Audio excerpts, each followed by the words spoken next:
오늘 하나님 말씀은 창세기 22장입니다. 창세기 22장 7절에서 14절 한 절씩 교독하겠습니다. 이삭이 그 아버지 아브라함에게 말하여 이르되 내 아버지여 하니 그가 이르되 내 아들아 내가 여기 있노라. 이삭이 이르되 불과 나무는 있거니와 번제할 어린 양은 어디 있나이까? 아브라함이 이르되 내 아들아 번제할 어린 양은 하나님이 자기를 위하여 친히 준비하시리라 하고 두 사람이 함께 나아가서 하나님이 그에게 일러주신 곳에 이른지라. 이에 아브라함이 그곳에 제단을 쌓고 나무를 버려놓고 그의 아들 이삭을 결박하여 제단 나무 위에 놓고 손을 내밀어 칼을 잡고 그 아들을 잡으려 하니 여호와의 사자가 하늘에서부터 그를 불러 이르시되 아브라함아 아브라함아 하시는지라. 아브라함이 이르되 내가 여기 있나이다 하매 사자가 이르시되 그 아이에게 내 손을 대지 말라. 그에게 아무 일도 하지 말라. 내가 내 아들 내 독자까지도 내게 아끼지 아니하였으니 내가 이제야 내가 하나님을 경외하는 줄을 아노라. 아브라함이 눈을 들어 살펴본즉 한 숫양이 뒤에 있는데 뿔이 숫풀에 걸려 있는지라. 아브라함이 가서 그 숫양을 가져다가 아들을 대신하여 번제로 드렸더라. 아브라함이 그 땅 이름을 여호와 이레라 하였으므로 오늘날까지 사람들이 이르기를 여호와의 산에서 준비되리라 하더라. 아멘. 네, 하나님의 이름 시리즈 두 번째 여호와 이레, 여호와께서 준비하신다입니다. 창세기 12장에서 하나님의 부르심을 받은 아브라함은 그동안 여러 믿음의 여정을 걸어왔습니다. 그의 인생에도 여러 가지 어려움들과 시험들이 있었습니다. 그것들을 통해서 아브라함의 믿음은 연단되었습니다. 믿음의 조상 아브라함이 처음부터 성숙한 믿음, 온전한 믿음을 가지고 있었던 것은 아니지요. 다만 그는 처음부터 하나님의 말씀을 듣고 따르는 믿음, 순종하는 믿음을 가졌습니다. 때로는 사람을 두려워하면서 하나님을 신뢰하지 못했고 사람을 속이기도 했습니다. 하나님의 약속을 기다리지 못하고 신뢰하지 못하여서 인간적인 방법으로 문제를 해결하려고 하기도 했습니다. 그런데 하나님은 그때마다 아브라함을 찾아오셨고 말씀해 주셨고 그를 도와주시고 인도해 주셨습니다. 그렇게 오늘 창세기 22장까지 아브라함이 이르게 되었습니다. 1절을 보면 하나님께서 아브라함을 부르십니다. 아브라함아. 그런데 부르시는 목적이 아브라함을 시험하시려고입니다. 아브라함의 믿음, 그의 마음을 테스트해 보시려고 하나님이 부르십니다. 이 시험이 굉장히 어렵습니다. 고난이도, 아니 최고 난이도의 테스트입니다. 내 아들, 내 사랑하는 독자 이삭을 모리아 산으로 데리고 가서 번제로 드리라.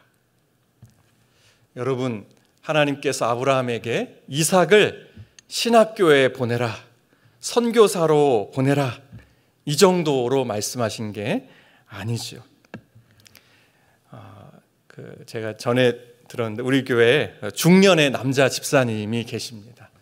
어렸을 때부터 이제 쭉 다니셨는데 이제 반포 남서울 교회에서 이렇게 중고등부 회장도 하고 때 열심히 중고등학생 때 신앙생활하고 은혜를 받으면서 은혜를 많이 받았나 봐요. 어느 날 고등학생 때 어머니에게, 그 어머니도 이제 남서울교회 함께 다니고 계셨죠. 엄마 저 신학교에 가볼까 해요. 그렇게 말씀을 드렸대요. 어머니가 어떻게 반응하셨을까요? 요즘 말로 등짝 스매싱 많이 혼났다고 지난 이야기를 웃으면서 한번 저에게 들려주신 일이 있었습니다. 하나님께서 아브라함에게 아들을 번제로 드리라고 명령하십니다.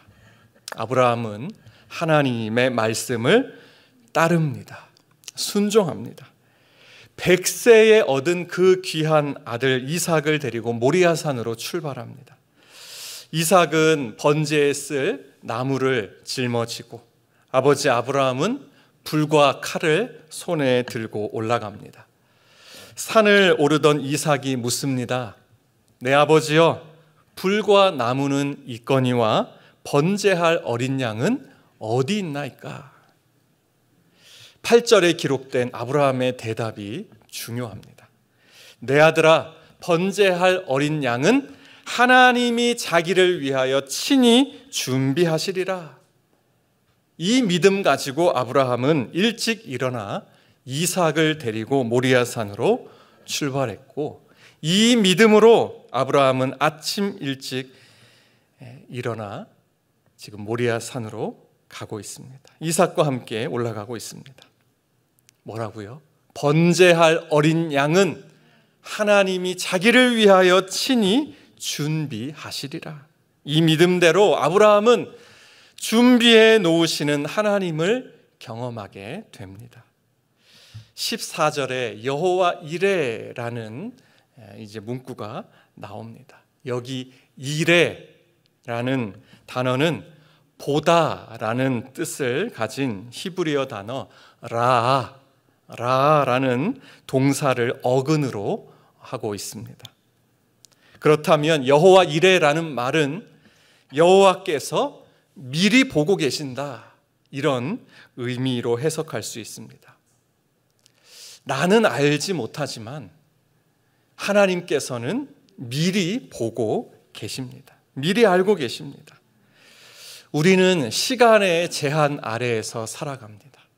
그러나 하나님은 영원하신 분입니다. 시간의 창조자이신 하나님은 미리 보고 계십니다. 아브라함, 그는 아들을 하나님께 바치라는 명령에 어떻게 순종할 수 있었을까요? 어떻게 이런 믿음을 가지고 있었을까요? 아브라함은 어떻게 여호와 이레 하나님의 놀라운 역사를 경험할 수 있었을까요? 첫 번째로 하나님의 주권을 믿었기 때문입니다. 주권, 다스리는 것이죠. 하나님께서 만물을, 모든 것을 다스리십니다.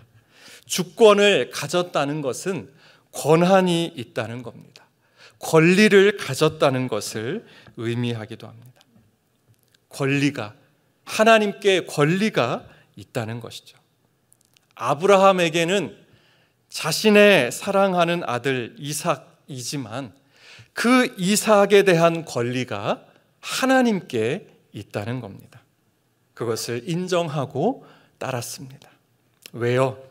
이삭의 영원한 아버지 하나님, 이삭의 참된 주인이신 하나님이시기 때문입니다. 권리를 가지신 하나님의 뜻이 그러하시다면 그렇게 따르겠습니다. 이것이 하나님의 주권을 믿고 따르는 것입니다. 이삭은 원래 그분의 것이었습니다. 그분이 주셨습니다. 아들 얻는 것을 이미 포기하고 있던, 그것에 대한 모든 기대와 소망을 내려놓았던 아브라함이지 않습니까? 아들을 얻을 수 없는 무려 100세에 하나님이 주신 아들이 바로 이삭입니다. 하나님의 주권을 인정하는 욥의 고백이 있습니다. 욥기 1장 21절에 내가 모태에서 알몸으로 나왔사온즉 또 알몸이 그리로 돌아가올지라. 주신 이도 여호와시요 거두신 이도 여호와시오니 여호와 이름이 찬송을 받으실지니이다. 주신 이도 여호와시요 거두신 이도 여호와시오니. 여러분, 이 욥의 고백도 쉽게 나온 것이 아닙니다. 10명의 자녀를 다 잃고 그 수많은 재산 다 잃고 자기 건강마저 잃고 심지어 아내까지도 자기를 위로해 주지 않는 그때에 나온 고백입니다. 본문 12절에서는 하나님을 경외한다는 표현을 하십니다. 하나뿐인 아들 이삭, 사랑하는 아들 이삭도 아끼지 않고 하나님께 바치려고 한 아브라함을 향해서 하나님 경외하는 줄을 이제야 알겠노라 말씀하십니다. 내게 있는 너무나도 귀하고 소중한 것일지라도 그것이 하나님께로부터 왔음을, 하나님께서 주신 것임을 알기에, 하나님의 주권을 인정하고 순복하기에 이렇게까지 하나님을 사랑하고 두려워할 수 있었습니다. 자, 우리가 하나님의 주권을 인정하고 따르기 위하여 필요한 것이 있습니다. 전제되어야 할 것이 있습니다. 두 가지를 생각해 봤는데요. 하나는 하나님을 다 이해할 수 있다고 생각하면 안 됩니다. 표현을 바꾸면 하나님을 내 수준으로 생각하면 안 됩니다. 물론 하나님께서 우리를 다루시고 훈련하시며 깨닫게 하시지만 처음부터, 출발부터 달라야 합니다. 하나님을 내가 다 이해할 수 없다. 그분의 행하시는 일을 내가 다 이해할 수 없다. 그것이 당연하다는 겁니다. 하나님을 다 알 수 없고 이해할 수 없다. 이 전제가 있어야 우리가 하나님의 주권을 인정하고 따를 수가 있습니다. 두 번째로 필요한 것은요, 하나님은 선하시다. 항상 선하시다. 완벽하게 선하시다라는 겁니다.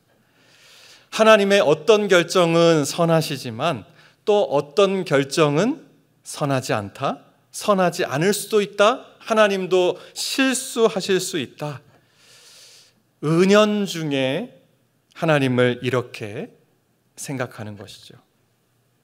하나님의 뜻과 말씀을, 그분의 행하심을 내가 다 알 수 없고 이해할 수 없음을 인정하고 하나님의 주권을 믿어야, 그리고 하나님은 항상 선하시다라는 믿음을 가지고 하나님의 주권을 신뢰하고 따라야 합니다. 그러면 여호와 일에 하나님을 경험할 수가 있습니다. 여호와 일에 하나님의 놀라운 역사를 경험하기 위하여 필요한 것 두 번째는 하나님의 능력을 신뢰해야 합니다. 하나님은 모든 것을 하실 수가 있습니다. 전능하십니다. 하나님께는 불가능이 없습니다. 그분이 하시고자 하면, 그분의 뜻이라면 그분은 이루십니다. 히브리서 11장, 믿음장 17절, 19절입니다. 아브라함은 시험을 받을 때에 믿음으로 이삭을 드렸으니 그는 약속들을 받은 자로 돼 그 외아들을 드렸느니라. 그에게 이미 한번 찾아보실까요? 화면에 준비를 했으면 좋았는데요. 한번 찾아보겠습니다. 히브리서 11장 17절에서 19절입니다.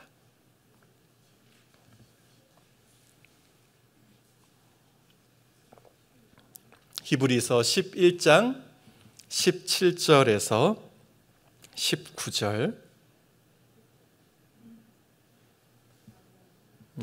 같이 읽겠습니다. 아브라함은 시험을 받을 때에 믿음으로 이삭을 드렸으니 그는 약속들을 받은 자로 돼 그 외아들을 드렸느니라. 그에게 이미 말씀하시기를 내 자손이라 칭할 자는 이삭으로 말미암으리라 하셨으니 그가 하나님이 능히 이삭을 죽은 자 가운데서 다시 살리실 줄로 생각한지라. 비유컨대 그를 죽은 자 가운데서 도로 받은 것이니라. 아브라함이 무슨 생각으로 모리아산으로 가고 또 이삭을 데리고 모리아산으로 올라갔으며 무슨 생각으로 이삭을 결박해서 칼로 내리치려고 했는지 여기서 가르쳐주고 있습니다. 무슨 생각을 했대요? 하나님이 능히 이삭을 죽은 자 가운데서 다시 살리실 줄로 생각을 했습니다. 하나님께서는 이삭을 살리실 수 있다. 하나님께는 불가능이 없다. 얼마든지 하실 수 있다. 나로 하여금 100세의 아들을 얻게 하신 전능하신 하나님은 죽은 자를 살리실 수 있는 능력의 하나님이시다. 아브라함은 하나님을 신뢰했습니다. 하나님의 능력을 믿었습니다.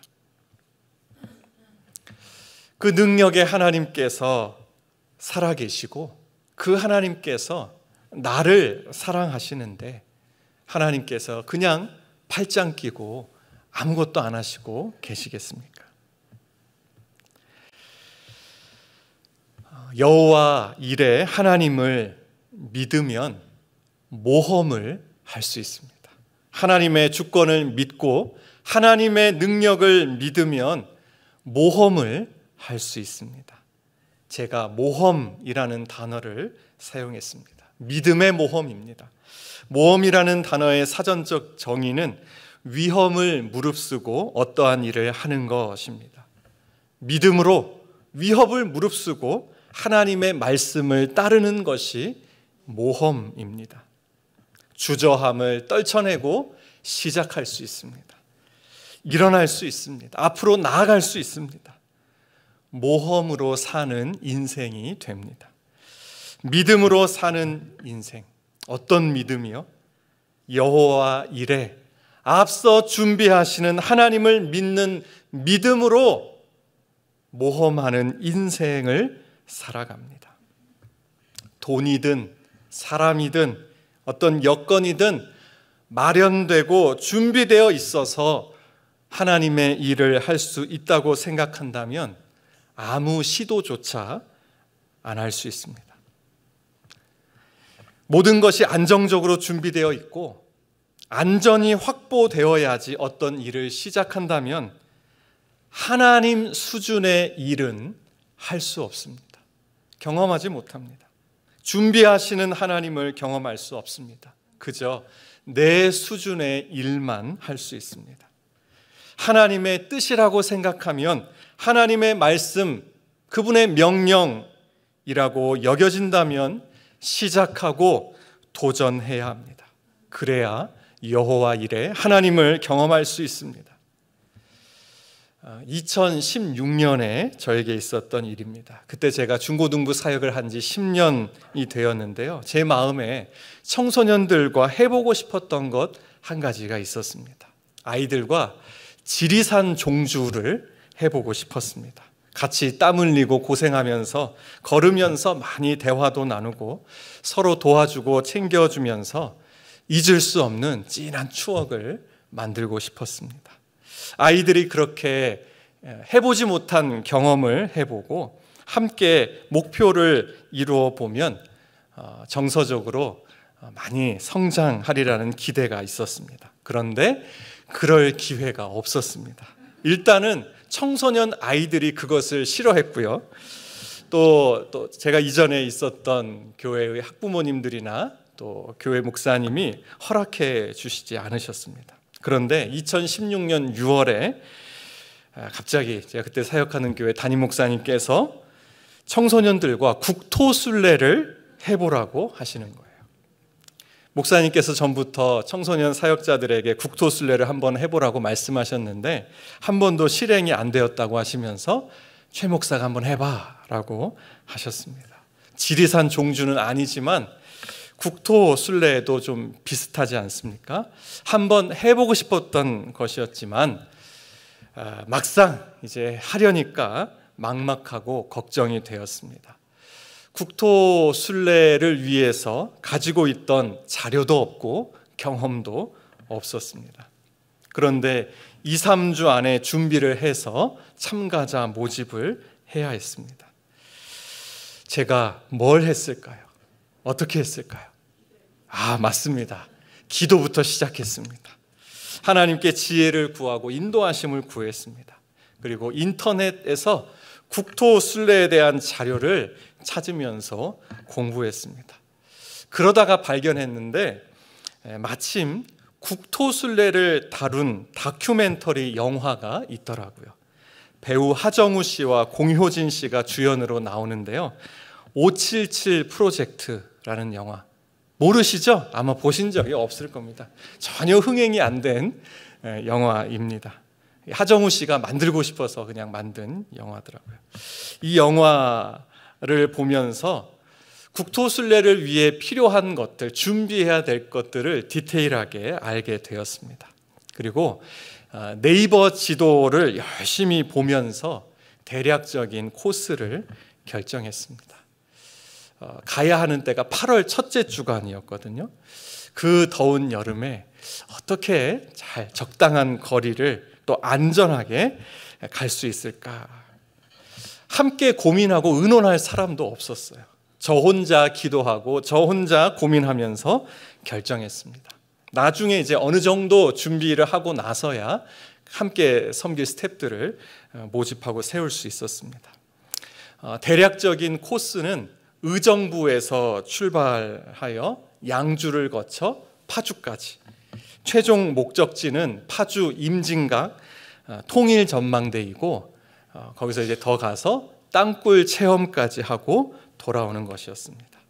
월요일부터 금요일까지 4박 5일의 코스인데요. 중요한 것이 한 가지 있습니다. 숙박할 곳이 필요했습니다. 월화수목 4일간 한 40여 명이 씻고 밥 먹고 잠잘 곳이 필요했는데요. 그것도 아주 저렴하게 말이죠. 시골 교회들 4군데를 찾아야 했습니다. 이제 답사를 가야 했습니다. 아브라함이 아침에 일찍 일어나 두 종과 이삭을 데리고 모리아산을 향하여 출발했던 것처럼 저도 아침 일찍 답사를 출발했습니다. 저 혼자 출발했습니다. 처음은 순조로웠습니다. 미리 이제 지도를 통해서 본 코스들, 의정부를 빠져나가는 길은 천변 산책로길과 또 도로 옆에 인도가 잘 되어 있었습니다. 근데 양주로 들어서니까 다르더라고요. 인도가 잘 없어요. 그래서 이제 미리 이제 공문을 제가 준비해 가서 양주 경찰서 교통과를 찾아갔습니다. 그 영화에 보니까 경찰들이 좀 안전 통제를 해주고 그러더라고요. 제가 이제 경찰서 가서 이러이러한 걸 하려고 하는데 좀 경찰차 한 대가 나와서 안전 통제를 해줄 수 있는지 했더니 안 해준다고, 별로 관심도 없습니다. 그렇게 안전한 코스를 찾아서 지도를 보면서 차를 타고 이동하고 또 차에서 내려서 제가 직접 걸어보기도 했습니다. 그러면서 첫째 날은 이 정도쯤에서 이제 걷고 숙소로 들어가야겠다 하고 근처에 적당한 교회를 찾았습니다. 주변이 다 논밭이고 완전히 시골이에요. 그런데 그 논밭이고 시골인데 꽤 큰 교회가 하나 있었습니다. 수련의 장소로도 대여하는 곳이라 식당, 샤워 시설, 잠잘 공간, 에어컨까지 아주 잘 준비되어 있었습니다. 첫째 날이 해결됐는데 둘째 날, 셋째 날 숙소 찾는 것이 어려웠습니다. 지도에서 먼저 교회를 찾고 국토순례 그 코스에서 가까운 곳부터 방문했습니다. 여러 교회들을 방문하면서 기가 막히게 딱 알맞는 규모의 교회를 만나게 되었습니다. 그리고 마침 그 날짜에 또 사용할 수가 있었습니다. 수요일에 지내야 될 교회는 원래 장소를 이렇게 빌려주지 않는 교회였습니다. 그런데 국토순례에 대한 설명을 들으시고 목사님께서 한국교회 미래인 청소년들이 이런 걸 하는데 우리 교회가 처음으로 이렇게 외부에 장소를 제공한다고 하면서 기쁘게 허락해 주셨습니다. 이렇게 하루씩 코스와 또 숙박 장소가 결정될 때마다 저 혼자 온몸이 짜릿짜릿하면서 기뻤습니다. 마지막 목요일 밤을 지내야 할 곳이 남았습니다. 마지막 저녁이니까 고생한 아이들에게 고기를 좀 구워주면서 바베큐 파티를 해주고 싶었습니다. 그런데 딱 좋은 교회를 찾았습니다. 교회에 이렇게 예배당 건물이 있고 옆에 남녀 숙소로 사용할 이렇게 또 건물이 조그맣게 있고 그 사이하고 앞에 주차장 겸 공터가 엄청 넓은 교회가 있는 거예요. 한 300명이 와서 바베큐 파티를 해도 될 정도로 아주 좋은 교회를 만났습니다. 그날 답사를 마치고 혼자 운전해서 돌아오면서 차 안에서 찬양 집회 겸 기도회를 혼자 했습니다. 하나님의 일하심이, 예비하심이 얼마나 놀랍고 신기하던지요. 하나님은 국토순례를 하기로 결정했을 때부터, 저 혼자 기도하고 계획할 때도 우리가 가야 할 코스와 숙박 장소들을 미리 보고 계셨습니다. 앞서 가셔서 준비해 두셨습니다. 여호와 이레, 그 하나님을 따라 기도하면서 하나님의 손을 잡고 한 곳 한 곳 방문하면서 얼마나 신기하고 즐겁던지요. 9년 전의 일인데요. 그때의 그 감격과 기쁨이 아직도 저에게 생생하게 남아 있습니다. 우리 남서은혜교회 설립 이야기를 떠올려 봤습니다. 홍 목사님은 반포의 남서울교회를 개척하셔서 교회가 잘 성장하고 안정적으로 목회를 잘하고 계셨습니다. 사람의 생각으로 보면 왜 그 교회를 두고 다시 개척을 시작을 하겠습니까? 모험이지 않습니까? 믿음의 모험입니다. 그 모험의 결과가 어떻습니까? 여호와 이레 하나님께서 중동고등학교 강당을 예비해 놓으셨습니다. 장애인과 함께하는 교회라는 비전을 함께 품고 헌신하는 하나님의 사람들을 보내주셨습니다. 미랄학교 설립도 마찬가지입니다. 이것은 하나님께서 주신 마음, 하나님께서 주신 비전이 아니면 꿈도 못 꿔볼 일입니다. 하나님 주신 마음, 그 말씀에 순종하여 믿음의 모험을 시작했을 때 하나님께서 하나하나 모든 것을 준비해 주셨습니다. 여러 반대와 어려움들이 있었지만 하나님은 더 많은 돕는 사람들과 해결책들을 준비해 놓으셨습니다. 믿음의 모험을 하지 않았다면 여호와 이레 하나님을 경험할 수 없었습니다. 그러므로 우리는 하나님의 주권과 능력을 믿고 모험을 해야 합니다. 하나님은 종종 우리에게 이러한 믿음의 모험 앞으로 부르십니다. 그냥 우리는 익숙한, 안정된, 안전한 곳에서 살아가기를 원하는데 하나님은 종종 우리를 믿음의 모험 앞으로 세우십니다. 우리를 시험하시고 테스트하십니다. 결혼할 나이가 된 혹은 이제 나이가 많이 찬 자녀들의 결혼 문제가 큰 숙제이신 분들이 많습니다. 청년들 입장에서도 마찬가지입니다. 결혼에 대한 부담과 고민이 큽니다. 그런데 결혼도 마찬가지입니다. 우리 생애 가운데 가장 중요하고 큰 일이지 않습니까? 하나님 사랑하시는 자녀의 그 크고 중요한 일에 대하여 하나님께서 준비해 놓으시지 않았을까요? 여호와 이레 하나님께 구하고 그분을 의지하며 모험을 해야 합니다. 만나보고 시작해보고 도전해야 합니다. 준비되어야 결혼한다는 생각만 하고 준비하다가 시기를 놓치고 사람을 놓칩니다. 좀 준비가 부족해도 이 사람이라면 결혼해야 합니다. 그러면 하나님의 예비하심과 채워주심을 경험합니다. 마지막으로 출애굽기 2장 3절에 보면 아기를 갈대 상자에 담아 강가에 띄운 어머니 요게벳의 마음이 나옵니다. 그 앞에 1장 22절에 보면 바로가 그의 모든 백성에게 명령하여 아들이 태어나거든 너희는 그를 나일강에 던지고 딸이거든 살려두라 이렇게 명령하죠. 이 무서운 명령을 하였지만 요게벳은 석 달 동안 아이를 숨겨 키웠습니다. 왕명을 어기는 모험을 한 것입니다. 아기를 갈대 상자에 담아 그 넓고 깊은 나일강가에 띄우는 모험을 했기에 바로의 딸과 왕궁에서의 생활을 준비하신 하나님을 경험할 수 있었습니다.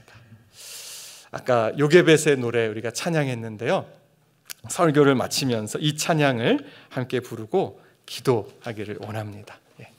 가사를 한번 다시 띄워주시고요. 우리의 자녀들 또 뿐만 아니라 우리 모든 삶을 하나님께 내어드리면서, 하나님, 우리도 하나님의 주권과 능력을 신뢰하며 믿음의 모험을 하겠습니다. 여호와 일에 하나님 경험하기 원합니다. 함께 찬양합니다. 작은 갈대 상자 물이 새지 않도록 역청과 나무 진을 칠하네. 어떤 마음이었을까 그녀의 두 눈에 눈물이 흐르고 흘러 동그란 눈으로 엄마를 보고 있는 아이와 입을 맞추고